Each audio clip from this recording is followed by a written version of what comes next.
ইউক্রেনে অভিযান বন্ধ করতে রাশিয়ার বিরুদ্ধে শান্তিমূলক পদক্ষেপ হিসেবে 18তম বার নিষেধাজ্ঞা জারি করেছে ইউরোপীয় ইউনিয়ন। এর প্রতিক্রিয়ায় রাশিয়ার সর্বোচ্চ নিরাপত্তা সংস্থা রাশিয়ান সিকিউরিটি কাউন্সিলের ডেপুটি চেয়ারম্যান দিমিত্রি মেদভেদেভ বলেছেন, রাশিয়া এসব নিষেধাজ্ঞায় বিচলিত নয় এবং ইউক্রেনে রুশ বাহিনীর অভিযান চলবে।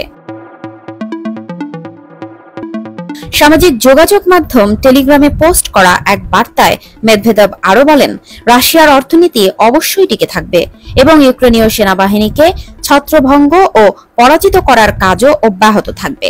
অদূর ভবিষ্যতে কিয়েভ সহ তথাকথিত ইউক্রেনকে লক্ষ্য করে হামলার মাত্রা আরও বাড়ানো হবে এবং শুধু তাই নয়, মস্কোর উচিত হবে রাজনৈতিকভাবে ইইউর সঙ্গে সম্পর্ক ছেদ করা এবং এই ব্লকের সঙ্গে দূরত্ব বজায় রাখা। 2022 সালের 24 ফেব্রুয়ারি ইউক্রেনে অভিযান শুরু করে রাশিয়া। ইতোমধ্যে এই যুদ্ধে উভয় পক্ষের 12 লাখ মানুষ হতাহত হয়েছেন। এই যুদ্ধের শুরু থেকেই শাস্তিমূলক পদক্ষেপ হিসেবে রাশিয়ার উপর একের পর এক নিষেধাজ্ঞা জারি করে ইইউ। সর্বশেষ গেল বুধবার রাশিয়ার বিরুদ্ধে 18তম নিষেধাজ্ঞার প্যাকেজ ঘোষণা করেছেন ইইউর পররাষ্ট্র বিভাগের শীর্ষ নির্বাহী কাজা কালাস।